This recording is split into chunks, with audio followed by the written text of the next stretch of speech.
Welcome to Leading People with me, Jerry Murray. This is the podcast for leaders and HR decision makers who want to bring out the best in themselves and others. Every other week, I sit down with leading authors, researchers, and practitioners for deep dive conversations about the strategies, insights, and tools that drive personal and organizational success. And in between, I bring you one simple thing, short episodes that deliver practical insights and tips for immediate use. Whether you're here for useful tools or thought-provoking ideas, Leading People is your guide to better leadership.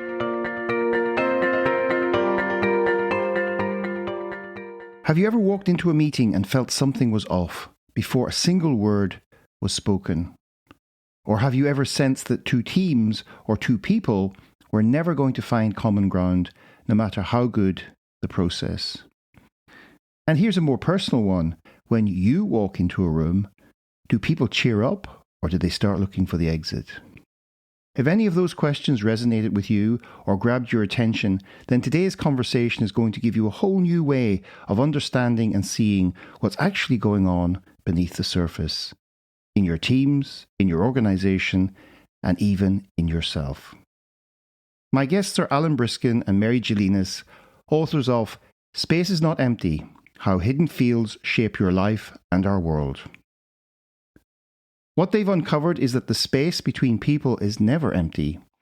It's full of invisible forces that shape how we feel, how we behave, and how we lead.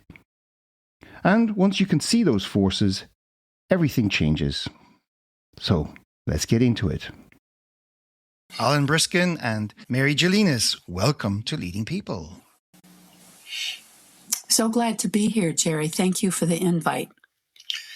Thanks, Jerry. Good to be here with you and Mary. So, you're coming in from which part of the world today?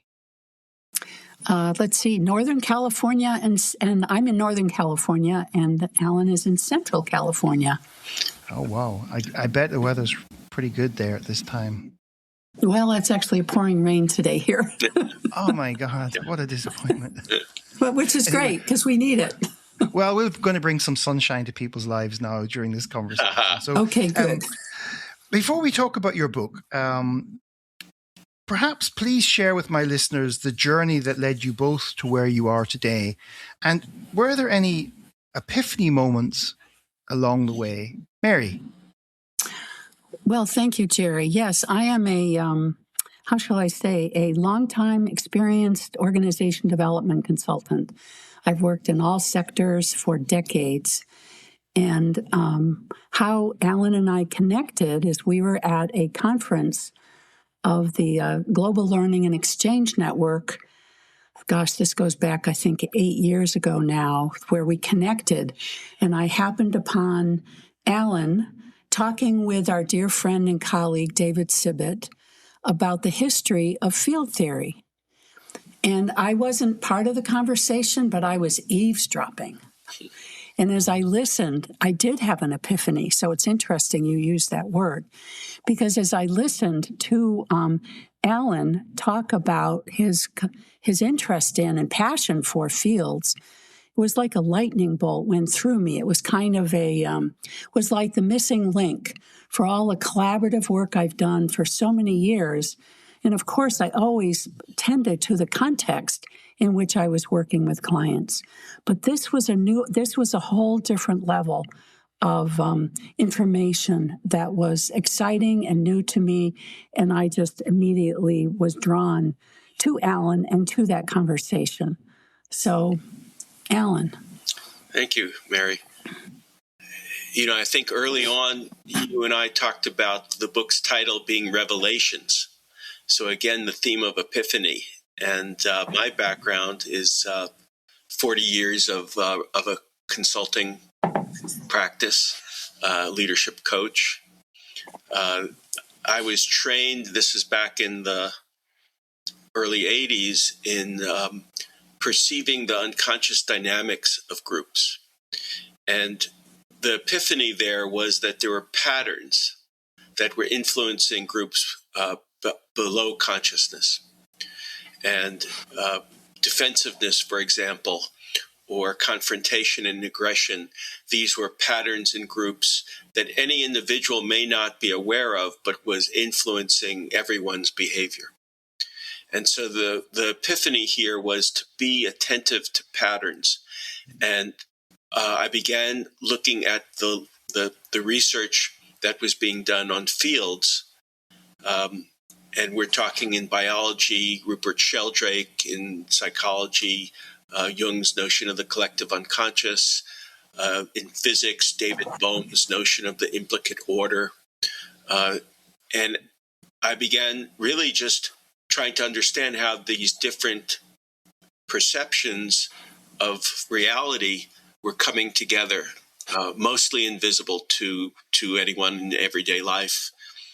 And it was that energy that I think I brought when Mary and I met. I was not only talking kind of intellectually about what I had studied, but I was sort of embodied with this way of understanding reality that was not self-evident or obvious.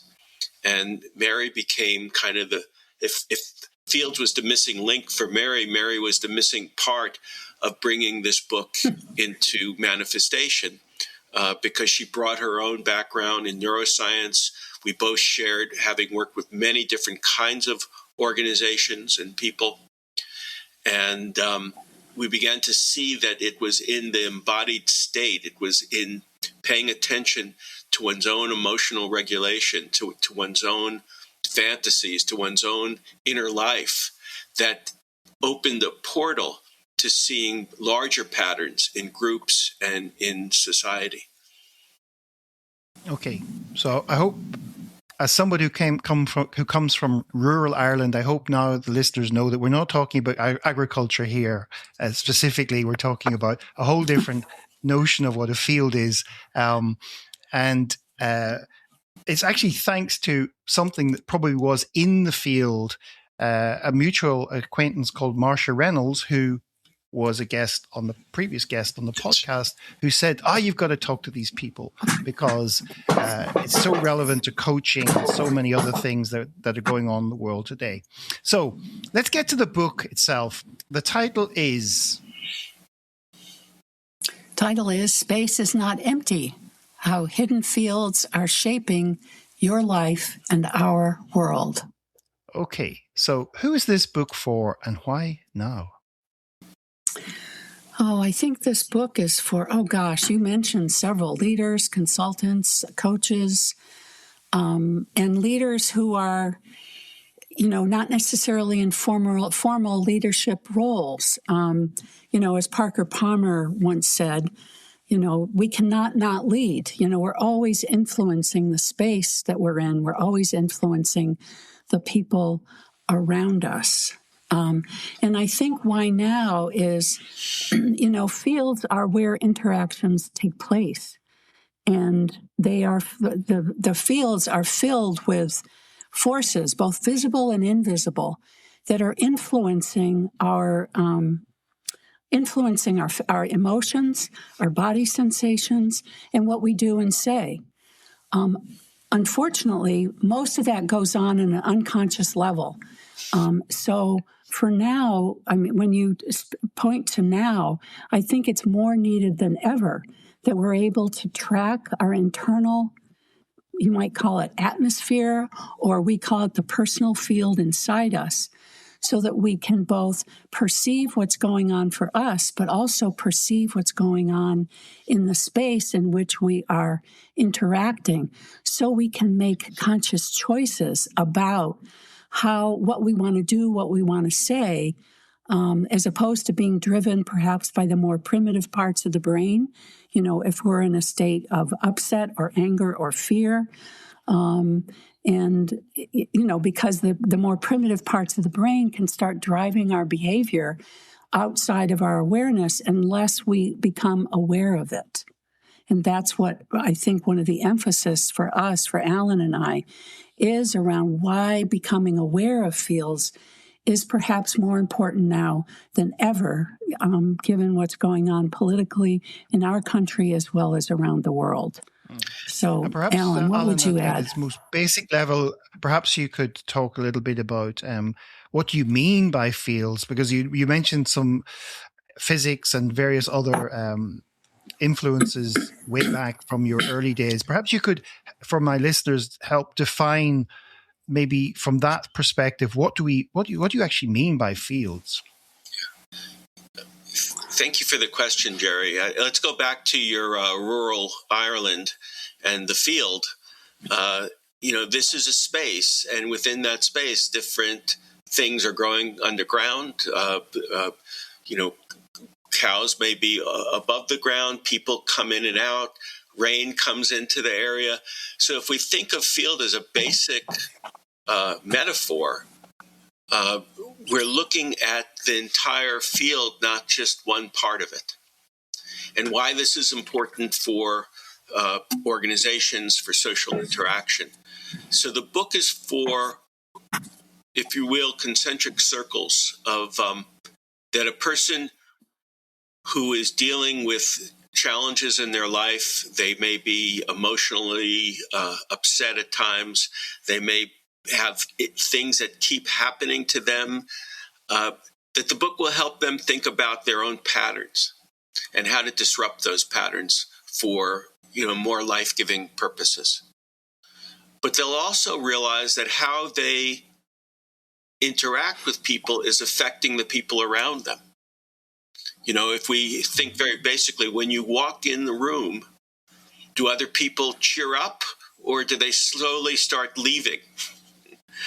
Because you're impacting, and who you are and who you have been to them in the past is impacting how they view you and the field that's being created. But now let's move to the leadership or coaching. Now we're dealing with not just the personal, we're dealing with patterns in the larger system. And so, you mentioned Marcia, who's a colleague. We worked together shortly after I wrote about collective wisdom. She was really exploring the power of a coach not trying to control the situation, but trusting that there was a field they were creating together in which a person's own insights can come to the top. At the level of society, and Mary, referenced this, the experience of polarization that we're experiencing is part of the larger fragmentation of views and people not knowing how to bridge between these differences. And so our work, maybe most directly, is about helping people think about characteristics of fields that we call resonance and valency. Resonance is creating the conditions for people to amplify their coherence, to amplify how they get work done. Valency, which is another characteristic of fields and of physics, is actually the ability to work with differences. What was it you said, Jerry, about you grew up Ireland, where you say there's some people call it a partition and other people call it what?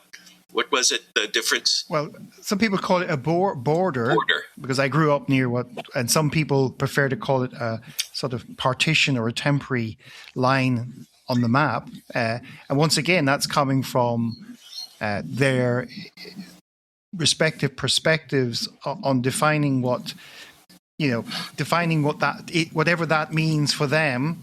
But actually, just to take up your point about the polarization, when you have polarization, which is very, very prominent in the world today, it's not just in your country where that gets more media attention, I think, but it does exist quite extensively in today's world. It would, maybe you can correct me on this, but it would seem to me that what we have are separate fields where they seem to be pushing like two magnets pushing against each other rather than finding some sort of overlap between them. Would that help explain the notion of polarization to some people, that there's instead of when you try to bring people closer together, they almost get repelled back because they're actually defining their field so differently from each other? Or is that a oversimplification of what you would refer to as a field? Yeah, I'm not sure it's an oversimplification. I think it's a part of it. If we look at the work of, oh gosh, I dropped his name now. But anyway, around social capital, there's a notion there of bonding social capital, where people feel safer. They tend to gravitate towards one another and feel safer, when they're with people who are like them. So that's a bonding social capital.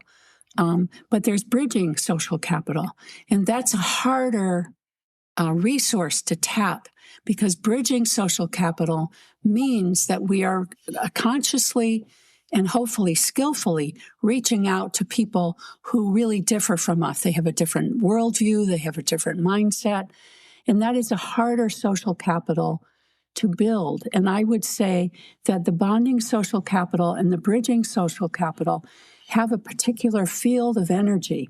So in bonding social capital, if people go outside the norm of what people are believing or how they're behaving, they can be ostracized or pushed out of the group, which is an immense threat, because we all feel safer when we're connected. And the bridging social capital means it's inclusive. It's including other people. And, Alan mentioned valency a moment ago, which is one of the characteristics of fields. And what it means is people can work together, even though it includes differences as opposed to pushing out differences. So that's a form of bridging social capital. So, Alan, how can an understanding of fields deal with this fragmentation? I think the fragmentation, as painful as it is actually helping people recognize that there are fields. So it's a different way of answering the question. Because if everything begins with disagreement and gets even further polarized, that's the pattern in the field. You have to interrupt that pattern. You can't just change it with some kind of new skill like active listening. Active listening is not going to be enough to change the deeper pattern. And so the analogy we make is directly to what we've come to understand in physics. For 300 years, we lived with Newtonian mechanics, which is also sometimes referred to as classical mechanics. And that said, space was empty. And what you looked at is distance and mass, and things were separate from each other.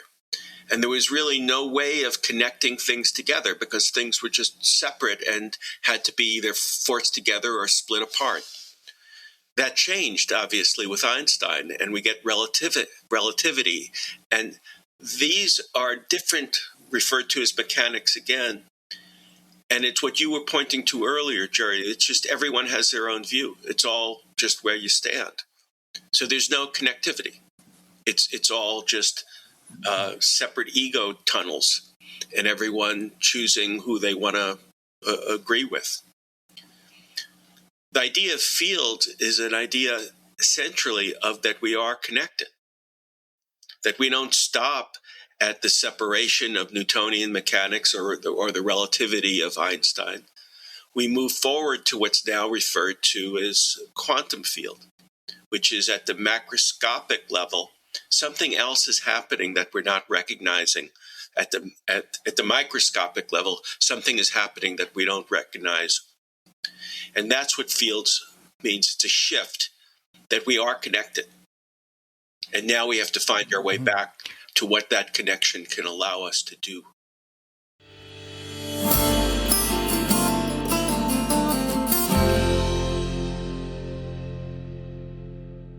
You're listening to Leading People with me, Jerry Murray. My guests today are Alan Briskin and Mary Gelinas. Coming up, how to recognize the hidden forces at play in your organization and what you can actually do about them. So if somebody's working in an organization, how would they recognize fields, and at what sort of levels have you in your work in consulting, etc., I guess you're bringing this into the situations. You're bringing it into perhaps people trying to understand their culture, people trying to understand why there's conflict in parts of the organization. What is it about those two departments that they can never ever seem to find some sort of common ground or common field? How would our listeners know that they were how they're experiencing, but to also maybe help understand the pattern that they're caught in, or that they're, caught in, maybe not the correct word, that they're operating in? Yes. Well, yeah, I would say first it's it's a kind of a somatic awareness. You can feel it in a meeting, or when you're talking with, to use your example, if you're talking with another department with whom you have not with whom you're having a hard time collaborating, coordinating, you can probably feel it in their body. You can feel the dissonance or the discomfort that's going on. You can both feel it in your body, you can hear it, you can see it in people's faces and their expressions. And what's intriguing is that one of the ways you can change that, change the dynamic, is actually managing your inner state. So not letting it become, that you're angry or frustrated, and because that's going to come out. People will feel it, even if you're trying to hide it with your expressions or your tone of voice. That the other people will feel it. So one of the ways to actually try to shift a field that is kind of dissonant between departments or in an organization is there are many ways to do it, but I start with the personal. How do you manage your internal state so that you're not denying your emotions, but you're not letting them drive your behavior, and you're calming yourself internally, because other people will feel that. Other people will pick up on that. You're sort of touching on an area I think they call today introspection, right? Yes, exactly. That's the exact word. And Alan, you talked about defensiveness earlier. Yeah. What strikes me from the neuroscience point of view is that if you're allowing your feelings to run the show, the amygdala is going to get a wee bit nervous about things, and perhaps decide that they're going to throw a different kind of party. And if you bring mirror neurons and that into the mix, now you've got everybody sort of egging each other on and escalating a situation that probably didn't need to get escalated. And often in those situations, when I'm teaching negotiations or collaboration skills, I'm looking for a third or fourth position with which to try and take in the situation to get some context around whether the behaviors are necessary or not. Maybe you can talk a little bit about how these, because I think for my listeners, relating it to their day-to-day, and then perhaps we can move to sort of talking about what sorts of things can people start to do when they start to sense this type of thing happening around them. They feel this field that they're going into is not the field they want to be in. Alan, I think you maybe want to talk about this. Yeah, there's two brief organizational stories that I think speak to what we're talking about. One took place early in my career, over probably 25 years ago. I was speaking with the engineering department, and they had a long-standing problems with one of the clinical departments in the hospital where I was consulting. And so I asked him to go more into what had happened, and he described an incident. There was misunderstandings, and he felt betrayed. And then I paused and I said, and how long ago did this happen? And he thought for a moment. He said, probably about 15 years ago. Well, what occurred to me then is that when we are activated, the amygdala gets activated, we move at some point into what could be called trauma. And trauma is timeless. It's like once we're in that field of traumatic injury, there's a way nothing shifts, nothing changes. It's frozen in place. And what they were dealing with was still real to them in the moment, but had occurred 15 years earlier.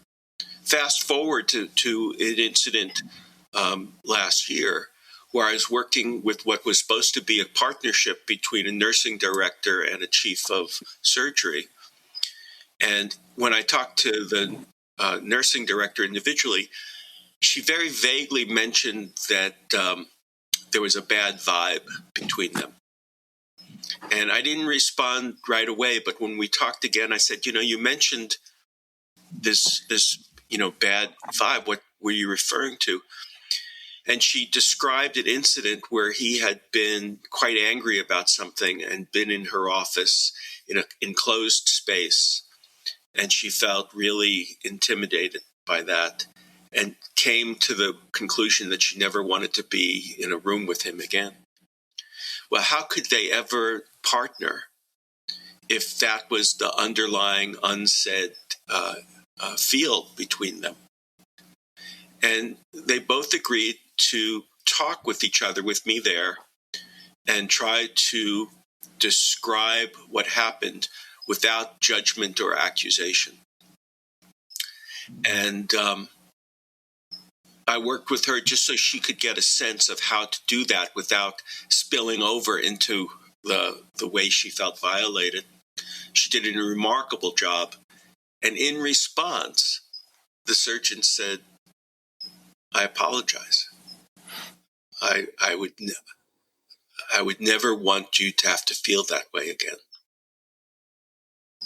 And something shifted. Something shifted in the field. Yeah. Mary, one of the things that you talk about in the book is compassion. Was that an example of where compassion emerged from your work?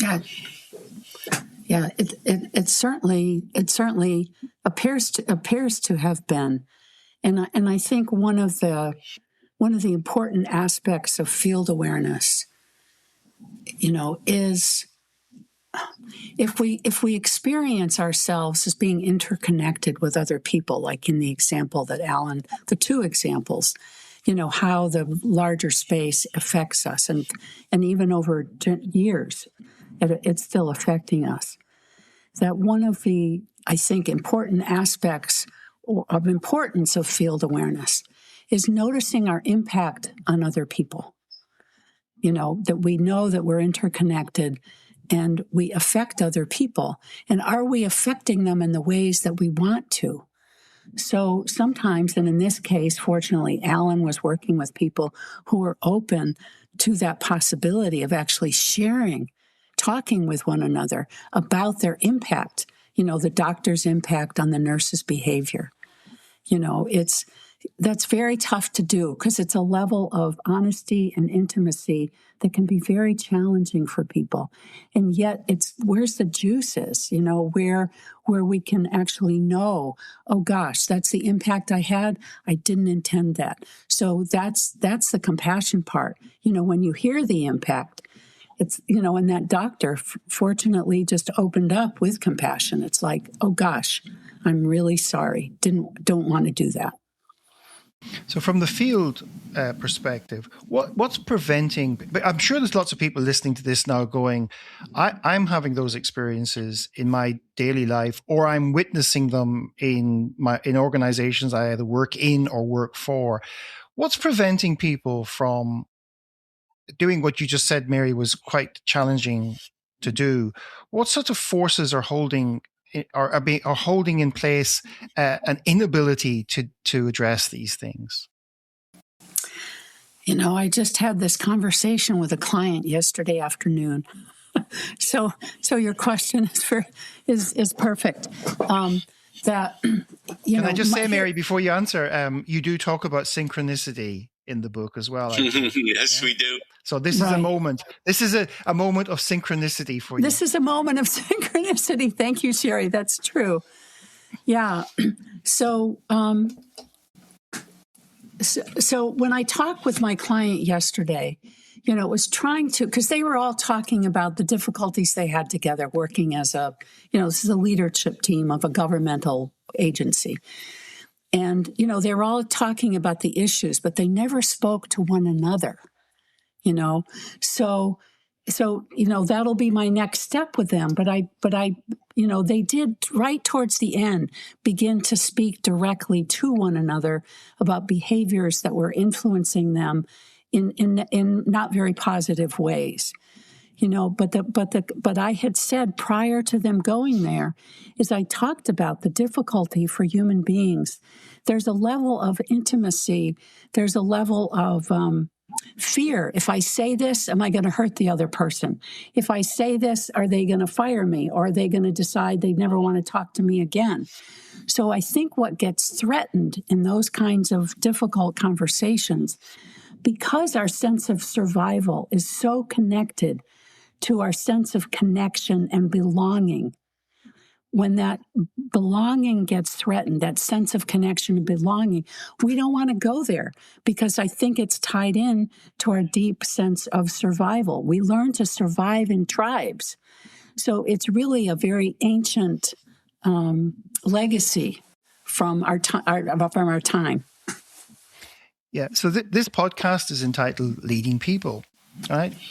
And so leaders have a probably disproportionate leverage influence from a systemic point of view. Leaders have a huge influence on organizations. So what can leaders start to do or do more of because you talked about these factors here, Mary, there, which echo some of the work that Amy Edmondson has done on psychological safety, that people feel they can express themselves without consequences, or let's say negative consequences. So what can leaders do, or how can they use what you're talking about in fields? I think, Alan, maybe you have an idea on this. Well, again, I'm going to start with a story, because stories, I think, bring us in at an emotional as well as a cognitive level. At a different hospital, I was asked by the CEO and the chief of nursing. They had been getting very poor scores in patient satisfaction. And she said to me, can you bring a group of nurses together and ask them what is impairing their ability to give compassionate care? And I said, I think we could certainly do that. We could get 20 nurses together, and in 13 or 14 years, we probably have a very good list of all the things that get in the way. And they took my humor, and I said, I think there's another way we can ask the question, which is, what is already happening where compassionate care is happening? Who among your nurses are already in your mind offering, at least to some degree, that compassionate care? And could we invite them and ask them what has allowed them, even if it's not all the time, what has allowed them to provide that care? We ended up meeting over 2 years with a group of 40 nurses over that time. And from that was a book called Daily Miracles. So what leaders can do is they can start asking different questions. Rather than what's going to fix this, what's the new tool or instrument, what new book should I hand out to everyone? They begin to sense the fields they're in.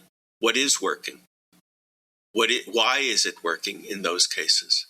How do they amplify that with others? How is their own interactions with people affecting their ability to respond compassionately or effectively? And this is true whether it's a sales force, whether it's in a hospital, whether it's in an engineering group. Between Mary and I, we've worked, across the board.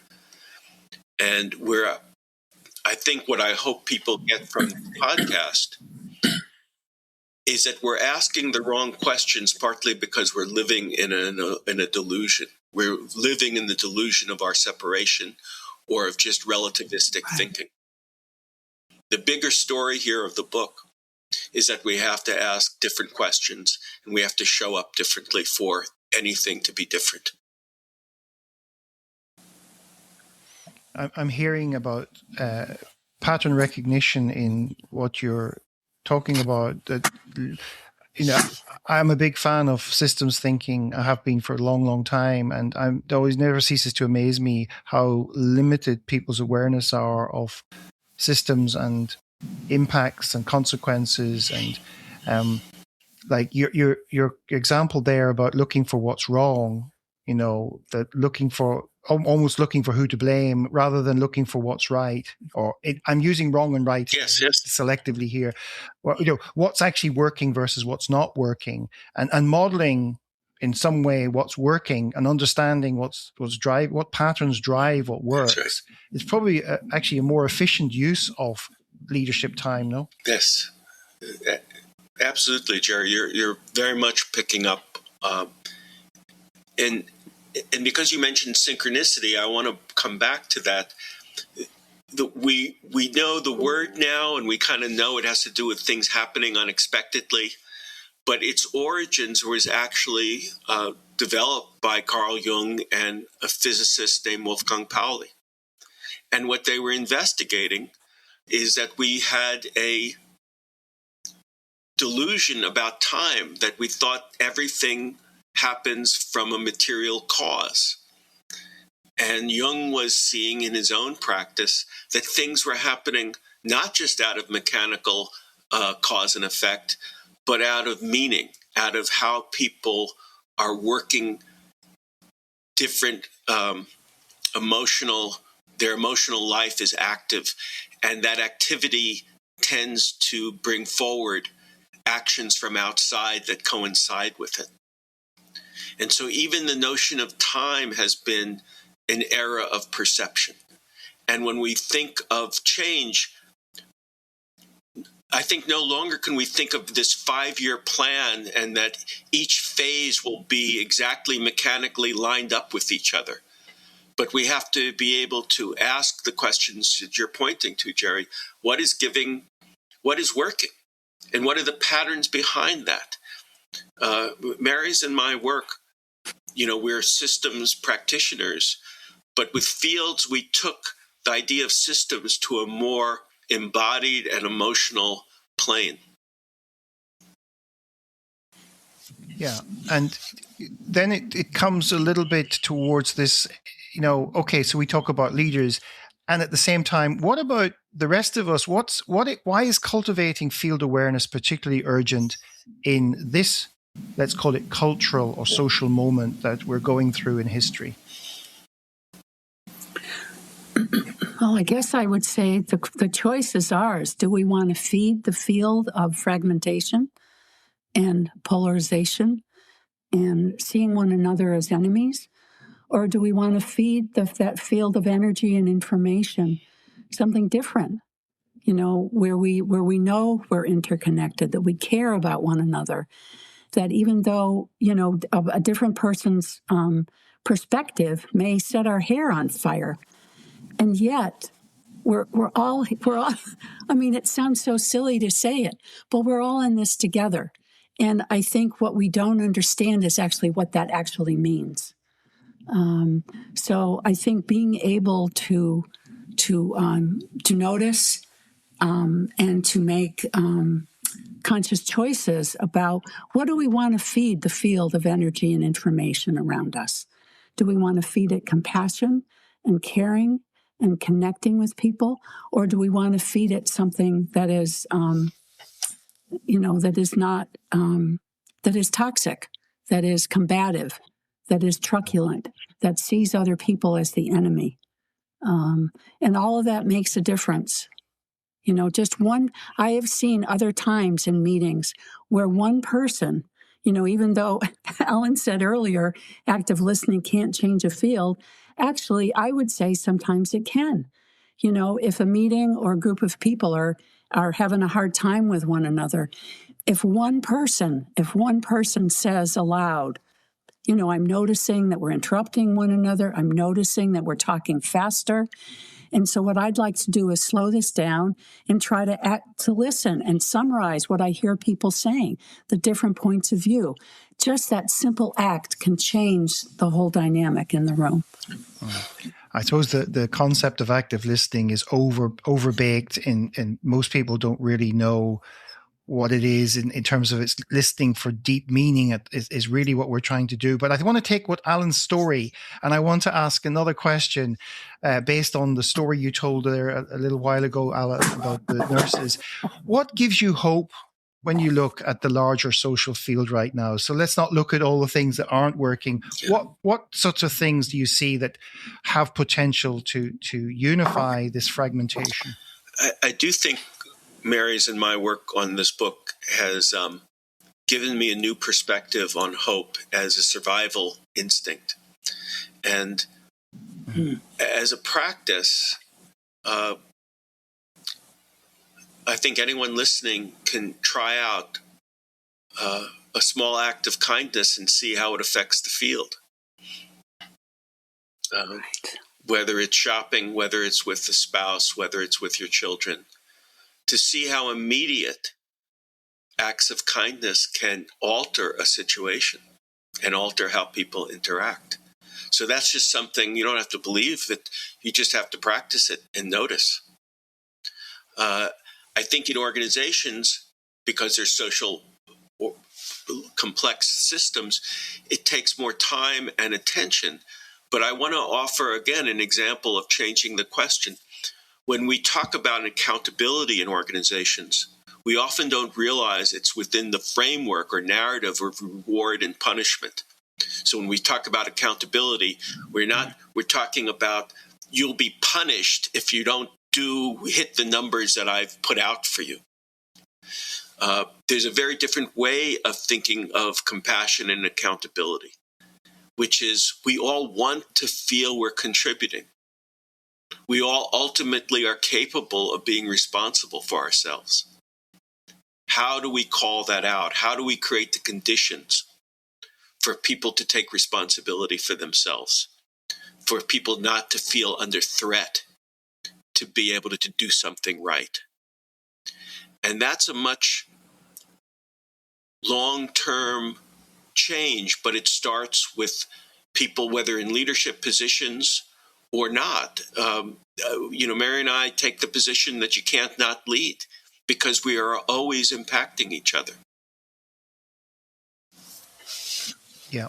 And this has answered one of my final questions, which was, what would be one big idea that people could take away? But the whole idea of kindness and showing people that they matter, that they are there, that they're seen, that they have significance is probably as powerful an idea as any. And actually reflects a lot of what other guests on this program have been saying over the last couple of years. Mary, would you like to add to that, and then we'll wrap? Yes, it's interesting, the question of accountability, because just yesterday afternoon again, the conversation was about how do we hold one another accountable. And I did a little mini role play with one of the directors.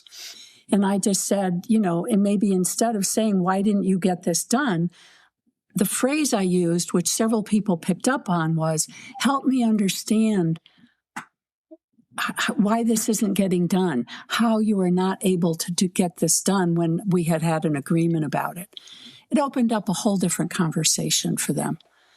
So that to me is a demonstration of really a compassionate and kind way to offer accountability that's not about punishment or fear of punishment.